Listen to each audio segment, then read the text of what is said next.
Well, today I've got to do a bit of housekeeping on the YouTube channel.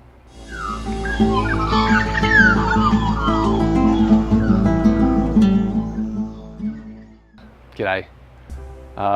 If you're here for the first time, my name's Stuart Chignell, and if you're a returning subscriber, welcome back, and particularly a great shout out to all the new subscribers we've had in the last few days. I think we've got 20 new people who've signed up, which is pretty cool. It's Friday. I thought today I'd just sort of would clear up a few things and talk about the competition that I was running from last week to get an axe. This video is really pitched at people who are subscribers and have been there and sort of, you know, filling you in on some of the stuff that's been happening lately and follow up from various videos. First one to clear up is the solar wax melter. Yeah, the Mark II version didn't work either.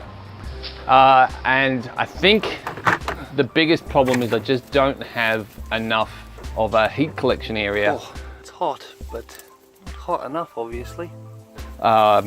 In order to get that large mass of 200 litres of water up to a hot enough temperature.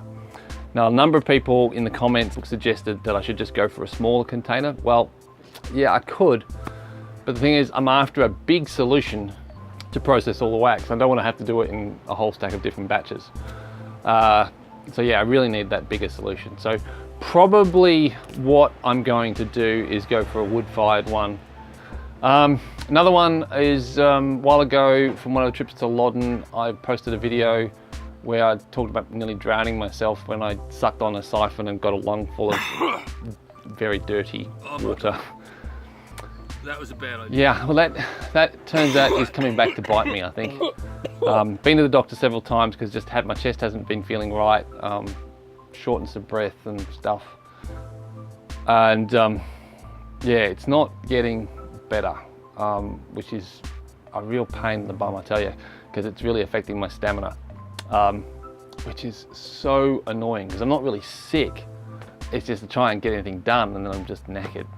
So that could be a stress after reaction from all the TV stuff, because that was pretty, you know, that's got to get G'd up for that. Or it could be, oh God, who knows. Anyway, I've got to go back to the doctor again and he's going to say he can't. What else have I got to update on?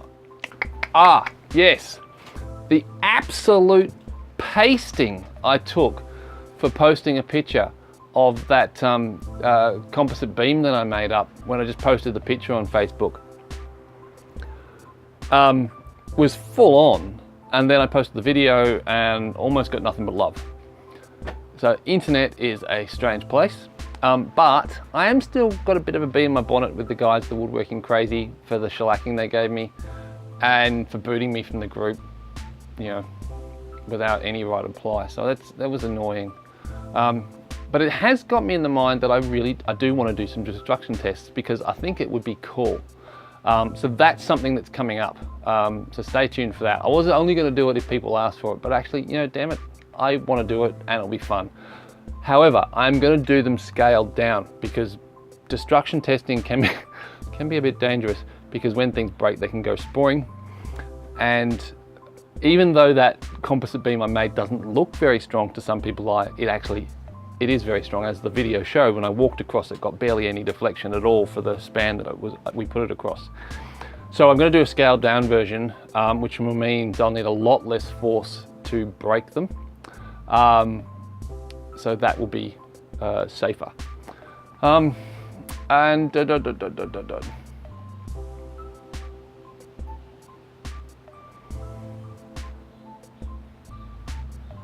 Yes. The main reason for this sort of housekeeping video is to talk about the competition I was running. Now, for everyone who had a crack at it and entered, really appreciate you responding and getting involved. The problem is, no one's guessed the right axe. No one. Some people might disagree because obviously you wouldn't give an answer unless you thought it was the correct answer, unless you're having a guess or something. So I really hope no one's getting will get their nose out of joint when I say no one's got it. But I just wanted to cover really the three answers that people were giving. Now the first was the mortise axe. This is a beautiful, beautiful axe. In German they call this, it's called a Bundhack. Now can you see that maker's mark in there? It's just gorgeous axe. But as I said in the video that I did when I talked about competition, they used these to do the first cuts of jogging. And since jogging is really the first step of hewing, I would say that while this is definitely a carpenter's axe because it's used for making joints, it's also a hewing axe because it's used for the first step in hewing. Now, I've been responding to people's comments when they said that, on Facebook in particular, not so much on YouTube, that no, that wasn't the right answer. A few people disagreed with me, saying, no, you're wrong.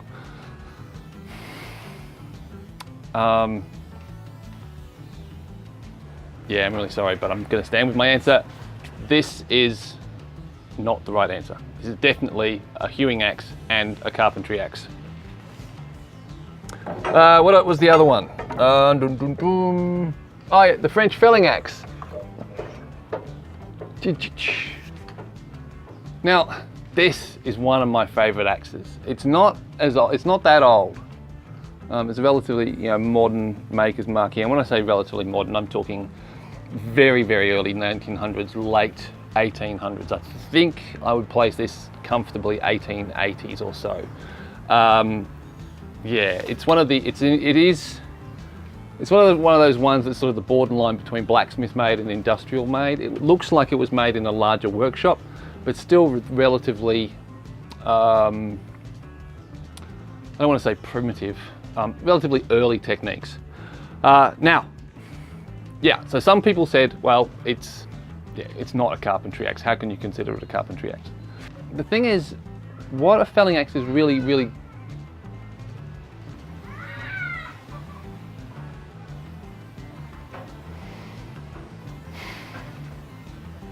one day I will have a studio where I can do this, and yeah, I'll have much better sound quality without all this extra extraneous noise. Yeah, a felling axe, what they're really good for is removing large amounts of material quickly. So that is great when you want to fall a tree because you want the tree down on the ground as quickly as efficiently as possible. But it's also really good when you want to hew, which makes it a hewing axe definitely. But because the falling axe is good at removing large amounts of material quickly, that means it's also good for roughing out joints in post and beam construction. Now, particularly when I was making the cider press and some of the beams, like we're talking like 10x12s, like 250 by 300 mil beams, the joints were huge. And so I didn't want to get in there with with chisel and knock things out. And even with the Besague, as big as it is, it's not really good for hogging out lots of material, whereas the falling axe is. So not only on the cider press, but on other projects where I've wanted to getting rid of the majority of joints of waste from a wood really quickly, the falling axe has been brilliant. So therefore, I would say it is a carpentry axe, or it's an axe used by, and by carpentry axe I mean an axe used by a carpenter for their job of carpentry. Brings me to the third one, which was people were saying a bit. That's my Austrian finishing axe. Now this is a relatively, I believe this is a relatively modern reproduction. I'm not really sure. It's much more modern construction than the truly genuine period ones. I've actually had one of those and handled it. I couldn't afford to keep it, so I had to pass it on. And Steve, I hope you're looking after it, because it was a beautiful axe. It wasn't in very beautiful condition, but it was seriously, seriously old. Gorgeous piece. It's one of those pieces that was too good to use. because of its history and age and so on. So yeah, someone was saying that, well, this is a hewing axe because its only purpose is for basically finishing beams. Now that is a fair point. That's what it's for. It's why it's called an Austrian finishing axe. It's for finishing the beams, giving you an almost planed surface to the beam. But that's why I'm going to say it's also a carpentry axe, because it gives you an almost planed surface to the beam, which is what a carpenter does when they're dressing timbers.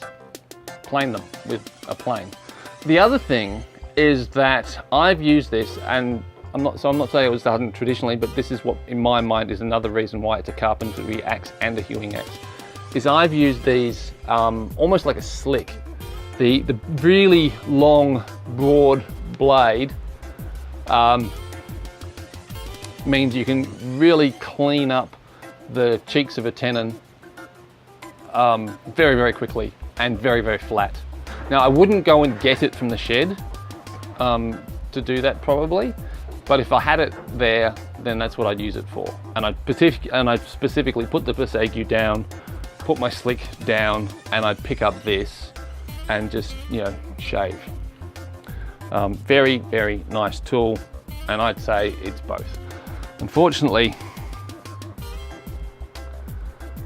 I think I'm gonna have to find a better way of storing this. It's very cool having them hanging on the door like this, because, you know, it gives me a good backdrop when I'm doing videos, and open the door up and it just looks fabulous, and that's great.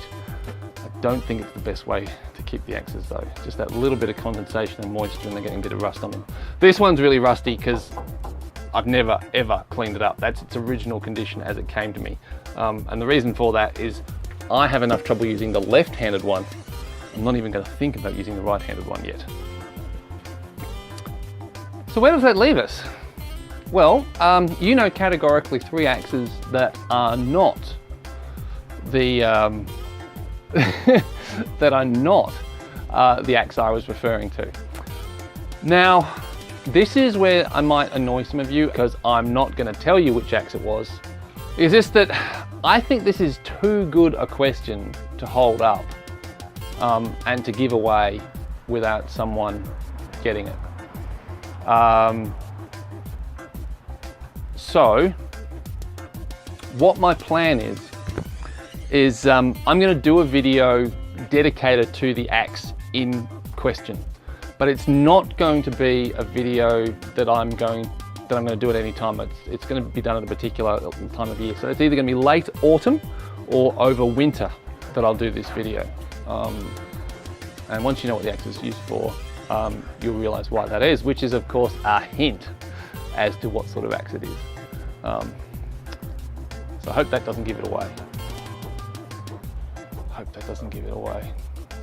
Really do. Anyway, the competition still stands. If it's open,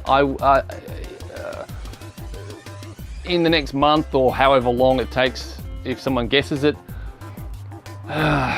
those axes that I was offering as the prize, I might not still have them because I might have sold them or given them away or whatever. But if you do get the answer right, I will find something for you to make it worth your while. So please forgive me for not telling you the answer to the competition yet. But if you hang around as a subscriber, you'll find out, and I'll do a whole video on how to use that particular axe. And once I do that video, you'll understand why I'm so dead sure that that's the one axe that is not both a hewing axe and a carpentry axe.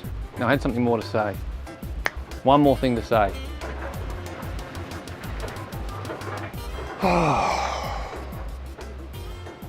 Would you believe that someone criticized my last video saying that I was smiling too much?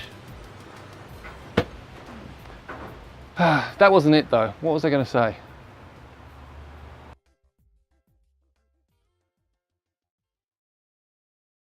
Oh, yes, of course. Duh. The more I've thought about this issue of whether it's a carpentry axe or whether it's a hewing axe, the more I think it's a modern construct. it's a modern thing that we would distinguish between a carpenter's axe and a hewing axe. I think in period, I don't think they would have done that. You might have axes that were dedicated to particular professions. Like for someone in the axe appreciation Facebook group recently posted a picture of a miner's axe.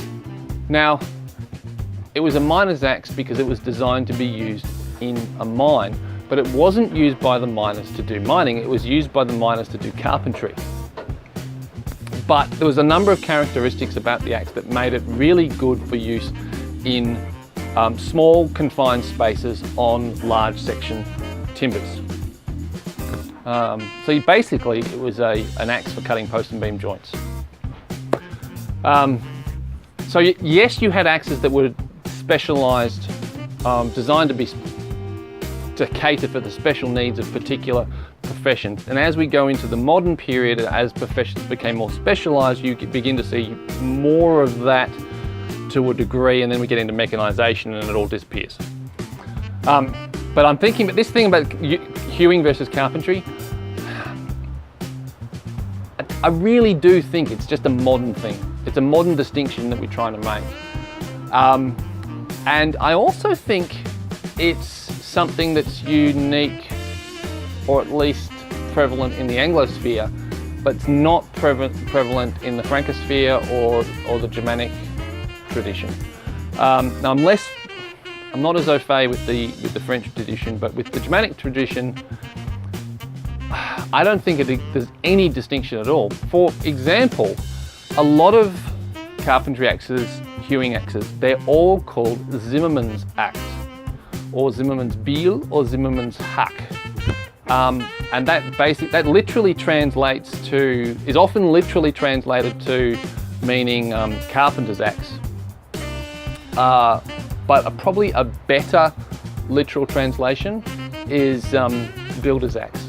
So in my opinion, a hewing axe is a carpenter's axe that is used to prepare logs into timbers, beams, posts, etc. to build with. Something like a hewing hatchet is a carpenter's hatchet that is used primarily to prepare stock to be used to build furniture with. Still can't think of an axe that I would call a carpentry axe that I wouldn't also use for hewing. Yeah.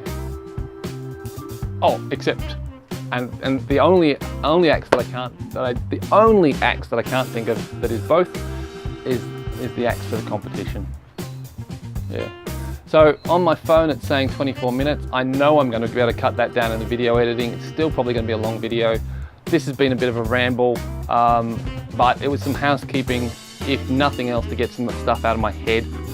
To warn you about the dangers of sucking on a muddy hose pipe.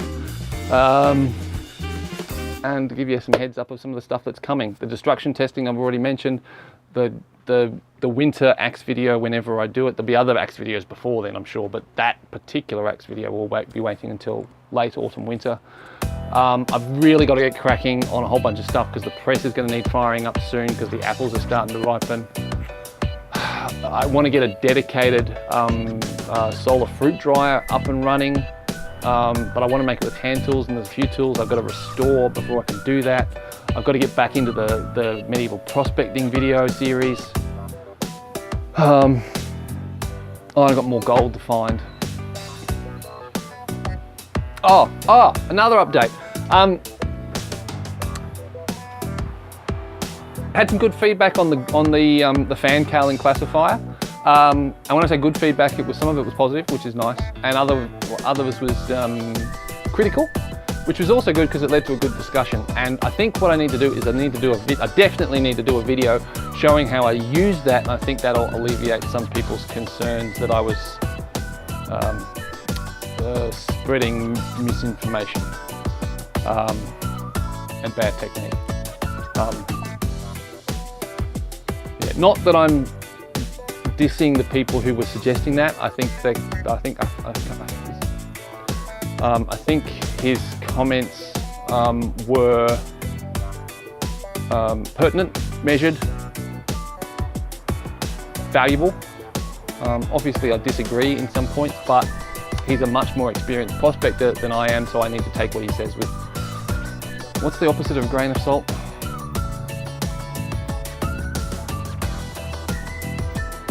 I need to consider his points of view carefully. Yeah, well, this now is out 26 minutes 50. This is a really long video. I'm gonna have to do some cutting down. Yeah, but anyway, more structured, carefully crafted videos in the future. Like I said, this was housekeeping just so I can clear a few things out. Have fun. See you guys later. And yeah, catch up with you online. Yeah. I think I'm gonna lie down. My chest is just. So all those people who said I was smiling too much in that last video,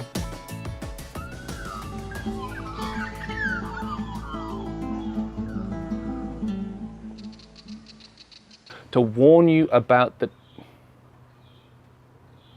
there's the lens, right, to warn you about the dangers, to warn you, to warn you.